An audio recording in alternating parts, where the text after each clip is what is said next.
வணக்கம் மக்களே. போன வீடியோவில் பார்த்தீங்கன்னா ஹோம் டூர் பார்த்துருப்பீங்க. இந்த வீடியோவில் வந்து நீங்கள் என்ன பார்க்க போகிறீங்கன்னா, நம்ம தோட்டத்தை தாங்க சுற்றி பார்க்க போகிறோம். நம்மளுக்கு தோட்டம் துறவு எவ்வளோ இருக்குன்னு சொல்லி பார்க்க போகிறோங்க. ஆமாங்க, நான் வந்து ஒரு கிடா வெட்டு விருந்துக்கு போயிருந்தேங்க. அப்போ வந்து நம்ம சொந்தக்கார ஒருத்தர் வந்துக்கிட்டு, நீ ஹோம் டூர் போட்டிருந்த சூப்பராக இருந்துச்சு, இந்த அடுத்த வீடியோ வந்து நீ உங்கள் தோட்ட துறவை சுற்றி காட்டு அப்படின்னு சொல்லியிருந்தாப்பிள்ளைங்க. அப்போ நான் வந்து யோசிச்சு, நம்மளுக்கு இன்னும் தோட்டம் துறவா இல்லை, நம்மளுக்கு ஒரு 650 ஏக்கர் பூமி கிடக்குதுங்க. நான் இப்போ நிற்கிறேன் பார்த்தீங்களா, நான் நிற்கிற இடத்துலேருந்து அப்படி இந்த 360 டிகிரியுமே சுற்றி பாருங்க. இந்த 360 டிகிரியுமே சுற்றி இருக்கிற நிலம் வந்து நம்மளுக்கு தாங்க. அதாவது இந்த கண்ணு கட்டுன்னு தூரம் பூராமல் 360யுமே கண்ணு கட்டுன்னு தூரம் 650 ஏக்கரா நம்மளுக்கு தாங்க. ஆமாங்க, இந்த 650 ஏக்கராவையுமே எங்கள் அப்பச்சி கோமணத்தை கட்டிக்கிட்டு சம்பாரிச்சு நிலங்க. ஆமாங்க, ஆளை பார்த்தா டம்மி பீஸா இருக்க, பயங்கரமான ஆளா இருக்கேடா. அப்புறம் என்னுடைய 107வது கொள்ளு தாத்தாவோட வரலாறு உங்களுக்கு சொல்லி ஆகணுங்க. அவர் வந்து ஒரு நாட்டோட அரசங்க. என்னுடைய 107வது கொள்ளு தாத்தா வந்து ஒரு நாட்டோடைய அரசங்க. அவர் வந்து லட்சக்கணக்கான நிலம் வச்சிருந்தாப்புலிங்க. அவர்கிட்ட இருக்கிற ஒரே மிஸ்டேக் என்னன்னா, யார் என்ன கேட்டாலும் இல்லைன்னு சொல்ல மாட்டாப்புலிங்க. தன் கண்ணை கேட்டாங்கன்னா அந்த 2 கண்ணையை பிடிங்கி அப்படியே கொடுத்துருவாப்புலிங்க. தன் உயிரை கேட்டால் கழுத்து விட்டு இந்தாப்பா அப்படின்னு கொடுத்துருவாப்புல. அந்த மாதிரி ஆளுங்க எங்களுடைய பரம்பரையை சேர்ந்த 107வது கொள்ளு அப்பச்சிங்க. ஆமாங்க, அப்போ அதை வந்து சரியாக பயன்படுத்திக்கிட்ட பக்கத்து நாட்டு அரசை வந்து நீ இங்கே வச்சிருக்கிற எல்லா நிலமும் எனக்கு வேணும்னு சொல்லி கேட்டாப்புலிங்க. உடனே எங்கள் அப்பச்சி வந்து எது கேட்டாலும் கொடுத்துருவாப்புலையே, வேறு வழியே இல்லைங்க. சரின்னு சொல்லி, சரிப்பா உனக்கு நான் தரேன், இருந்தாலும் உனக்கு அதிர்ஷ்டத்தை பொறுத்து தான் அப்படின்னு சொல்லி என்னுடைய கோமணத்தை கழட்டி விசிறேன் அப்படின்னு சொல்லிட்டு, அதாவது அந்த அரசை வந்து கேட்குறப்பல பார்த்தீங்களா, உங்கள்கிட்ட இருக்கிற எல்லா நிலமும் எனக்கு வேணும்னு. அது வந்து பேராசை தானே, ஏதோ 10 ஏக்கர் 20 ஏக்கரா கேட்கலாம், லட்சக்கணக்கான ஏக்கரும் எனக்கே வேணும்னு கேட்டாப்புலிங்க. அதனால எங்கள் அப்பச்சி வந்து ஒரு முட்டாள்தனமாக யோசிச்சாப்புலிங்க. தன் கோமணத்தை கழட்டி காற்றுல எரிஞ்சாப்புலிங்க. காற்றுல எரிஞ்சாப்புலி பார்த்தீங்களா, அது எரிஞ்சிட்டு சொன்னாப்புலையா, இந்த காற்று அடிக்குது இல்லை, இந்த காற்றுல வந்து என் கோமணம் எவ்வளோ தூரம் போய் கீழே விழுவுதோ அவ்வளோ தூரம் உனக்கு நிலம், உன் அதிர்ஷ்டத்தை பொறுத்து தான் இந்த நிலம் உனக்கு கிடைக்கி. என் கோமணத்தை கழட்டி நான் எரிஞ்சிட்டேன், அது வந்து எவ்வளோ தூரத்துக்கு போகுதோ அவ்வளோ தூரம் தான் இந்த நிலம் வந்து உனக்கு அப்படின்னு சொன்னாப்பிள்ளைங்க. அது வந்து முட்டாள்தனமாக போச்சுங்க எங்கள் அப்பச்சிக்கு. அது வந்து ஆடி மாதம் காற்றுங்க, பட்டையாக போட்டு அடிச்சு பிடிச்சி அது லட்சக்கணக்கான கிலோமீட்டர் தாண்டி போய் உளுந்துங்க. முச்சூட்டு நிலமும் அந்த பக்கத்து நாட்டு அரசனுக்கே போயிருச்சுங்க. கோமணத்தால் லட்சக்கணக்கான ஏக்கராவும் ராமத்தை போட்டுக்கிட்டு போயிருச்சுங்க எங்கள் அப்பச்சிக்கு. ஆமாங்க, இப்போ மிஞ்சினது பார்த்தீங்கன்னா 650 ஏக்கரா தாங்க. அதில் ஒரு 45 கிணறு 650 ஏக்கரா நிலங்க. இதை போய் நம்ம சுற்றி பார்க்கலாங்களா? வாங்க மக்களே போவோம். அதில் வந்து பார்த்தீங்கன்னா தென்னந்தோப்பு, வாழைத்தோப்பு, தர்பூசணி பழத்தோட்டம், இது மாதிரி எல்லாம் இருக்குது. போய் சுற்றி பார்க்கலாங்களா? வாங்க போவோம்.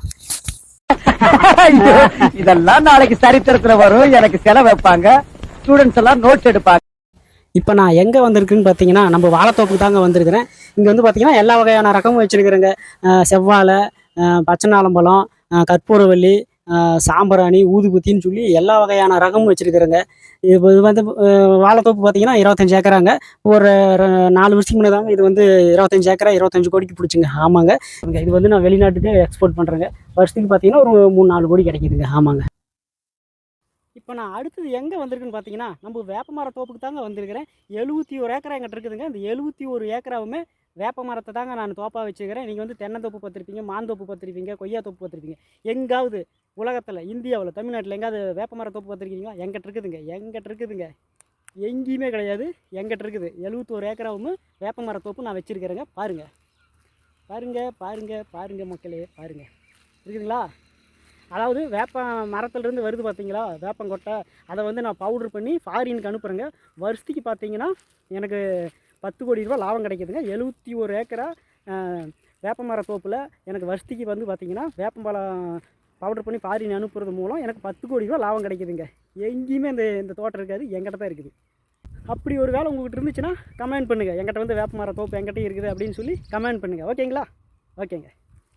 இங்க படுத்துற நிமிஷம்னால தாங்க முடியலையே, தலை வலிக்குதுடா. அடுத்தது நான் இப்போ எங்கே வந்திருக்குன்னு பார்த்தீங்கன்னா, நம்ம தர்பூசணி பழ தோட்டத்துக்கு தாங்க வந்திருக்கிறேன். ஒரு 60 ஏக்கரா தர்பூசணி பழம் தோட்டம் போட்டிருக்கிறேங்க. ஆமாங்க, இது வருஷத்துக்கு பார்த்தீங்கன்னா நம்மளுக்கு ஒரு 10 கோடி ரூபா லாபம் கிடைக்குதுங்க நம்ம தர்பூசணி பழத்தில் வியாபாரத்தில். தமிழ்நாட்டில் தர்பூசணி பழம் வியாபாரம் நல்லா போகுதுங்க. அப்புறம் மீதியெல்லாம் ஃபாரின் அனுப்பிச்சிடுங்க. வருஷத்துக்கு ஒரு 10 கோடி ரூபா நம்மளுக்கு லாபம் கிடைக்குதுங்க. இதுதாங்க நம்ம தர்பூசணி பழ தோட்டம். பார்த்துங்க, ஆகுதுங்களா? ஓகே ஆகலை. நான் இப்போ எங்கே வந்திருக்குன்னு பார்த்தீங்கன்னா நம்ம தென்னந்தோப்புக்கு தாங்க வந்திருக்கிறேன். நம்மளுக்கு பார்த்தீங்கன்னா சுமார் ஒரு 55 ஏக்கரா தென்னந்தோப்பு இருக்குதுங்க. 50 ஏக்கரா வந்து தேங்காய்ங்க. அது வந்து விற்பனைக்கு. 5 ஏக்கரா மட்டும் இளநிக்குன்னு சொல்லி விட்டுட்டுங்க. அந்த இளநி கண்ணெல்லாம் வந்து பார்த்து எங்கே போய் எடுத்துகிட்டு வந்தேன்னா பொள்ளாச்சியில் போய் எடுத்துகிட்டு வந்தேங்க. அப்புறம் கேரளா, அப்புறம் ஆந்திராங்க. இங்கே போய் இளநி கண் எடுத்துகிட்டு வந்து வச்சேங்க. அந்த இளநி தாங்க நம்ம குடிக்கிறது. ஓய்வு நேரத்தில் இது நல்லா வெயிலாக அடிக்கிறப்போ இளநி குடிச்சிக்கலாங்க. பரவாயில்லைங்க. நம்மளுக்கு ஒரு 55 ஏக்கரா தென்னந்தோப்பு இருக்குதுங்க. 50 ஏக்கராவில் இருக்கக்கூடிய தேங்காயை வந்து தமிழ்நாடு, இந்தியா, அப்புறம் வெளிநாட்டுக்கெல்லாம் எக்ஸ்போர்ட் பண்ணுறேங்க. அதில் நம்மளுக்கு வருமானம் பார்த்தீங்கன்னா பரவாயில்லைங்க. ஒரு 5 கோடி ரூபா லாபம் கிடைக்குதுங்க. தென்னந்தோப்பில் ஒரு 5 கோடி ரூபா லாபம் கிடைக்குதுங்க. ஆமாங்க. இந்த இளநில தண்ணி வரலீங்க. அவன் ஒண்ணுக்கு வரலையான்னு வருத்தப்படுறான். இவனுக்கு இளநில தண்ணி வரலையா? அடுத்தது பார்த்தீங்கன்னா நம்மளுடைய சோளக்காட்டுக்கு தாங்க வந்திருக்கிறேன். ஒரு 70 ஏக்கரா சோளப்பயிர் போட்டிருக்குறேங்க. அது ஆடு மாடு கால்நடையெல்லாம் இருக்குது இல்லை பார்த்தீங்களா, அதுக்கெல்லாம் வந்து சோளப்பயிர், அப்புறம் பில்லுக்கரணை, இது மாதிரி தீவன ஐட்டம்னு சொல்லி ஒரு 70 ஏக்கரா போட்டிருக்குதுங்க ஆடு மாட்டுக்கு. நம்மளுக்கு நாட்டு ஆடுன்னு பார்த்தீங்கன்னா ஒரு 900 ஆடு நாட்டு ஆடு இருக்குதுங்க. அதுக்கப்புறம் மலை செம்பிளி ஆடு பார்த்தீங்கன்னா ஒரு 1400 இருக்குதுங்க. ஆமாங்க. அப்புறம் பெரிய கால்நடையில் வந்து பெருசாக எடுத்துக்கிட்டிங்கன்னா மாடு வந்து ஒரு 1750 மாடு இருக்குதுங்க. எருமை பார்த்தீங்கன்னா 900 எருமை இருக்குதுங்க. நேற்று நைட்டு ஒரு 600 எருமை வந்து கன்று போட்டிருக்குதுங்க. ஆமாங்க. அப்புறம் பார்த்தீங்கன்னா இந்த ஆட்டு புழுக்கை, மாடு போடுற சாணி, இதெல்லாம் வந்து வருஷத்துக்குன்னு பார்த்தீங்கன்னா ஒரு 1,50 கோடி ரூபாய்க்கு, ஒரு 1,50 கோடிக்கு மேலே நம்மளுக்கு சேல்ஸ் பண்ணுறாங்க. ஏன்னா இயற்கை விவசாயத்துக்கு வந்து கேட்குறாங்க. இந்த ஆடு போடுற புழுக்கை, மாடு போடுற சாணிக்கு இதெல்லாம் இது ஒரு 1,50 கோடிக்கு மேலே வருஷத்துக்கு லாபம் கிடச்சிருக்குங்க. அப்புறம் மாட்டு பாலெல்லாம் பார்த்தீங்கன்னா ஃபாரினுக்கு எக்ஸ்போர்ட் பண்ணுறேங்க. மாட்டுப்பால், எருமைப்பால் இதெல்லாம் வந்து ஃபாரினுக்கு எக்ஸ்போர்ட் பண்ணுறேன். இது வருஷத்துக்கு பார்த்தீங்கன்னா இது ஒரு 4 கோடி ரூபா லாபம் கிடச்சிருக்குங்க. ஆக மொத்தம் நம்மளுக்கு கால்நடை பார்த்தீங்கன்னா நல்ல பயனுள்ளதாக இருக்குதுங்க. பரவாயில்லைங்க. அப்புறம் நான் இப்போ நடந்து போயிட்டு இருக்கிறேன் பார்த்தீங்களா, இது வந்து இந்த ரோடு வந்து மோடி ஐயா தலைமையில் தாங்க போடப்பட்டுச்சு. ஐயா வந்து ஒரு 75 கோடி ஃபண்டு அலாட் பண்ணியிருந்தாப்புலைங்க இந்த ரோட்டுக்காக. அப்புறம் ரோடு எல்லாம் போட்டு முடிச்சிட்டுங்க. போட்டு முடிச்சதுக்கப்புறம் ஐயாட்ட வந்து ஐயா இப்படி மக்களுக்காக போடப்பட்ட ரோடு வந்து சிறப்பாக போட்டு முடிச்சாச்சுங்க ஐயா. மக்களுக்கும் எனக்கும் எல்லாத்துக்கும் பயனுள்ளதாக இருக்குது அப்படின்னு சொல்லியிருந்தேங்க. உடனே மோடி வந்துட்டு என்னப்பா சாலை வந்து திறப்பு வேலை பண்ணிட்டியே இல்லையா அப்படின்னு சொல்லி கேட்டாருங்க. ஐயா என்ன பண்ணலிங்க ஐயா அப்படின்னு சொன்னாங்க ஐயா ஐயாட்ட. உடனே மோடி ஐயா இருந்துட்டு இல்லைப்பா நான் வந்து திறப்பு வேலை பண்ணி வைக்கிறேன் அப்படின்னு சொன்னாப்பிள்ளைங்க. ஐயா வேண்டாம் ஐயா, உங்களுக்கு நாடாளுமன்றத்தில் வேலை இருக்கும், பக்கத்து நாடு அடுத்த நாட்டில் எல்லாம் பிரச்சனையாக இருக்குது, நீங்கள் போனால் தான் இதையெல்லாம் முடிச்சு வைக்க முடியும், நீங்கள் இதுக்கெல்லாம் வர வேண்டாம் ஐயா அப்படின்னு சொன்னாங்க. ஐயா வந்து கேட்கவே இல்லைங்க. ஐயா உனக்கு பண்ணாமல் நான் யாருக்கு பண்ணுவேன், நான் வரேன் நாளைக்கே வரேன்ட்டு ஐயா வந்து ஒரு 45 ஹெலிகாப்டர் எடுத்துக்கிட்டுங்க. நம்மளுக்கு 80 ஏக்கரை சும்மா தான் கிடக்குது. அதாவது வானம் பார்த்த பூமிங்க, மழை பெஞ்சா மட்டும்தான் வெள்ளாமை வைக்க முடியும். அப்புறம் அந்த 80 ஏக்கரை கொண்டாந்து ஹெலிகாப்டரை நிறுத்தி வச்சுட்டு அதுக்கப்புறம் வந்து ரிப்பன் கட் பண்ணி நம்ம சாலையை திறப்புல பண்ணி வச்சுட்டு அதுக்கப்புறம் சீதனா பிள்ளைங்க அப்புறம் நம்ம வீட்டுக்கு போய் அப்புறம் நம்ம தமிழ்நாட்டு உணவான இட்லி, தோசை, பணியாரம் எல்லாம் சுட்டுருந்துங்க. ஐயா வந்து சாப்பிட்டு முடிச்சுட்டு அப்புறம் தேங்காய் சட்னி வச்சு பச்சி கொடுத்துங்க. நல்லா தொட்டு சாப்பிட்டதுக்கப்புறம் கொஞ்சம் ஓய்வு எடுக்கணும்னாப்பிள்ளைங்க. இப்போ நம்ம கட்டுத்தரையில் வந்து வேப்பமரம் இருக்குதுங்க. அதுக்கடியில் கட்டில் போட்டாங்க. ஒரு 1 மணி நேரம் ஓய்வு எடுத்துட்டு அப்புறம் ஐயா டக்குன்னு எந்திரிச்சு நாட்டை போய் பார்க்கணும், வேலை நிறைய இருக்குது, நாட்டு வேலை அப்படின்னு சொல்லிட்டு போயிட்டாப்பிள்ளைங்க. அப்புறம் நைட்டு ஒரு 8 மணிக்காட்ட கால் பண்ணுங்க. ஐயா பயணமெல்லாம் எப்படிங்க இருந்தது அப்படின்னு கேட்டேன். ஐயா இருந்துக்கிட்டு ஐயா பயணமெல்லாம் சூப்பராக இருந்துச்சு அப்படின்னு அப்படிங்க. அப்புறம் நாட்டு நடப்பு பற்றி எல்லாம் பேசினோம். அப்புறம் மோடி ஐயாவை இருந்துட்டு பரவாயில்ல ஐயா, நான் இப்போ கொஞ்சம் எல்லாம் நாட்டு நடப்பு பற்றி எல்லாம் பேசுனுங்க. ஆமாங்க. இது நம்ம லிஸ்ட்லயே இல்லையே. அடேங்கப்பா. இப்போ அடுத்தது நம்ம எங்கே வந்திருக்குன்னு பார்த்தீங்கன்னா நம்ம குச்சிக்காட்டு தோட்டத்துக்கு தாங்க வந்திருக்கிறோம். இங்கே பார்த்தீங்கன்னா நம்மளுக்கு ஒரு 95 ஏக்கரா நிலம் இருக்குதுங்க. அந்த 95 ஏக்கராவிலையுமே குச்சி தாங்க போட்டிருக்கிறேன். இது வருஷத்துக்கு பார்த்தீங்கன்னா நம்மளுக்கு ஒரு 5 கோடி ரூபா லாபம் கிடைக்குதுங்க. ஆமாங்க. பரவாயில்லைங்க. கொளுத்து வேட்டைங்க பாருங்க சுற்றி. பரவாயில்லைங்க. அப்புறம் பார்த்தீங்கன்னா நம்மளுது 23வது கிணத்து மேட்டுக்கு வந்தாச்சுங்க. நான் மொத்தம் 22 கிணறு ஏறி இறங்கி கையெல்லாம் வலிக்குதுங்க. 23வது கிணறு நம்மளால ஏற முடியலைங்க. இப்போ ஏதாவது பாம்பு கீம்பு இருந்து பிடிச்சிருச்சுன்னா ரொம்ப போயிடும். அது விரியும் பாம்பு இருந்தால் காலையே பிடிச்சி தள்ளி போடுங்க. ஆமாங்க. இதுதாங்க பார்த்தீங்கன்னா நம்மளுடைய 23வது கிணறுங்க. உங்களுக்கு 23 கிணறு 22 கிணறு ஏறி இறங்குன்னா உங்களுக்கு நல்ல ஒரு லொக்கேஷனான காட்டணும் போலங்க கிணறு. இந்த கிணறு தான் எனக்கு வந்து நல்ல லொக்கேஷனாக பட்டுச்சுங்க. அதனால நம்மளுடைய 23வது கிணத்தை காட்டுறேங்க. நம்மளுக்கு மொத்தமாக பார்த்தீங்கன்னா ஒரு 45 கிணறு இருக்குதுங்க. ஆமாங்க. இந்த கிணறு பார்த்தீங்கன்னா 450 அடி ஆழம் கொண்டதுங்க. 300 அடிக்கு மேலேயே நாங்கள் வெட்ட தங்கம், வைரோடியம் எண்ணற்ற களிமண் வந்துச்சுங்க. இங்கே கிடக்குது பார்த்தீங்களா, இருங்க பேக் கேமராவில் காட்டுற பாருங்க. இங்கே இருக்கிறதெல்லாம் மண்ணு நினச்சிடாதீங்க, இதெல்லாம் வைரம் தங்கம் கொண்டதுங்க. இந்த கிணத்து சுற்றி இருக்கிறதெல்லாம் வந்து மண்ணு தாங்க. நீங்கள் மண்ணுன்னு நினச்சிடாதீங்க. இந்த மண்ணை எடுத்து சலிச்சிங்கன்னா தங்கம், வைரம், வைரோடியம் எண்ணற்ற கனிமங்கள் கிடைக்குதுங்க. நானும் இங்கே இருக்கிறதெல்லாம் கிணறு பறிக்க தங்கம், வைரம், வைரோடியம் எல்லாம் கிடச்சது பார்த்தீங்களா, அதெல்லாம் விற்று வீடு பூரா அடுக்கி பார்த்துட்டுங்க பணத்தை. அது மேலே மிச்சோட்டு பணத்தையும் வீட்டில் அடுக்க முடியலைங்க. ஆமாங்க. இப்போ நீங்கள் இருந்தால் வேணால் ஒரு நல்ல பார்ட்டியாக இருந்தால் சொல்லுங்கள். இதெல்லாம் மண்ணுன்னு நினச்சிடாதீங்க. இதெல்லாம் சலிக்கு உங்களுக்கு தங்கம், வைரம், வைரோடியம் எண்ணற்ற கனிமம் கிடைக்குங்க. நல்ல ஒரு பார்ட்டியாக இருந்தால் பார்த்து சொல்லுங்கள், உங்களுக்கு கமிஷன் தரேன். ஓகேங்களா? ஓகேங்க. அரசியல்ல இதெல்லாம் சாதாரணமாப்பா. இப்போ நான் அடுத்தது எங்கே வந்திருக்குன்னு பார்த்தீங்கன்னா, அதாவது நம்மளுடைய திருமணி முத்தாத்துக்கு தாங்க வந்திருக்கிறேன். இது வந்து பார்த்தீங்கன்னா என்னுடைய 450வது கொள்ளு தாத்தாங்க. அவர் வந்து பார்த்தீங்கன்னா என் பேரில் கரையும் பண்ணிட்டாருங்க. இப்போ அதனால இந்த திருமணி முத்தாறு வந்து பார்த்தீங்கன்னா எனக்கு சேர்ந்தது, என்னுடைய தாங்க. அப்புறம் உங்களுக்கு ஒரு சந்தேகம் வரலாம், ஏன்னா 650 ஏக்கரா நிலம் வச்சிருக்கிறான்னு சொல்கிறான், ஏன்னா 45 கிணறு தான் இருக்குது, மீதி தண்ணி பாசனத்துக்குலாம் என்ன பண்ணுவான்னு தான் நினச்சிக்கிறேன். இந்த திருமணி முத்தாறு நம்மளுக்கு தாங்க. அப்புறம் இதிலிருந்து அப்படி நான் தண்ணி எடுத்து பயன்படுத்திப்பேங்க. மீதி இருக்கிற 400, அதாவது 150 ஏக்கராவுக்கு வந்து 45 கிணறு ஓகேங்க.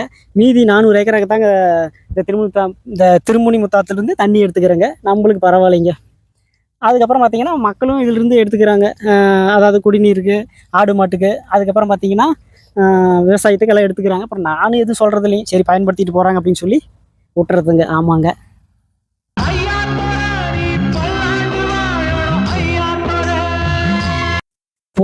போதும் அளவுக்கு வீடியோவை பார்த்தாச்சுங்க.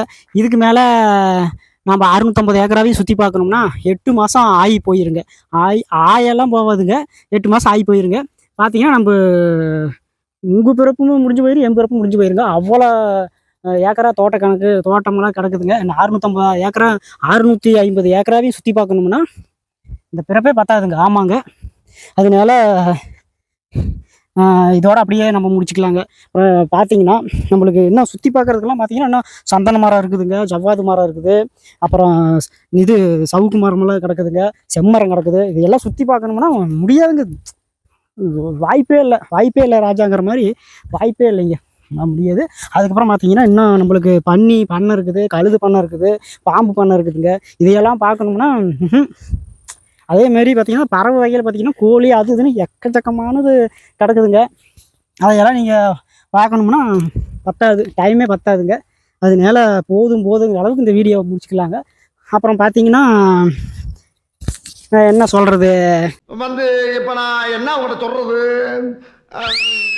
அடுத்தடுத்த வீடியோலாம் பார்த்தீங்கன்னா இதே மாதிரியே கேலி கிண்டலமாக ஜாலியாக நக்கல் அடிச்சுட்டு ஜாலியாக இருக்குங்க. உங்களுக்கு ஜாலியாக இருக்கும். இப்போ எப்படி இப்போ 2-3 வீடியோ நீங்கள் எப்படி பார்க்குறீங்களோ அதே மாதிரியே இனிமேல் வரப்போகிற வீடியோ எல்லாமே இருக்குங்க. அதில் எல்லாமே வந்து பார்த்தீங்கன்னா நம்ம நல்லா சமைக்க போகிறோம். அதான் நம்ம சரக்கு அடிக்கிற மாமனியெல்லாம் நிறைய பிடிச்சி வச்சுருக்குறோங்க. சரக்கு மாமனியெல்லாம் நல்லா என்னை விட ஒரு படி மேலே போய் நக்கல் அடிப்பாங்க. நல்லா ஜாலியாக இருக்குங்க. என்னென்ன பண்ண போகிறோம்னா பன்னி பிரியாணி, கழுத பிரியாணி, பாம்பு பிரியாணி, இந்த மாதிரி வித்தியாசமாக எல்லாம் பண்ணி நொறுக்கலாங்க. அடிச்சு தும்சம் பண்ணுவோம். எல்லா வகையான பிரியாணி நம்ம சரக்கு மாமனோட எல்லாம் சேர்ந்து சமைச்சு பிரியாணி செஞ்சு சாப்பிட போகிறோங்க. பயங்கரமாக இருக்க போகுதுங்க மேல் வர வீடியோவில். அப்புறம் இதோட அப்படியே இந்த பதிவையும் முடிச்சுக்கலாங்க. நம்ம 650 ஏக்கராவையுமே 650 ஏக்கரா பார்க்கலினாலும் ஓரளவுக்கு 300 ஏக்கராவது உங்களுக்கு காமிச்சிருப்பேன். அந்த திருப்தியோட அப்படியே போதும் அளவுக்கு இந்த வீடியோவை முடிச்சுக்கலாங்க. அப்புறம் நம்ம பேர் வந்து பார்த்திங்கன்னா உதயாங்க.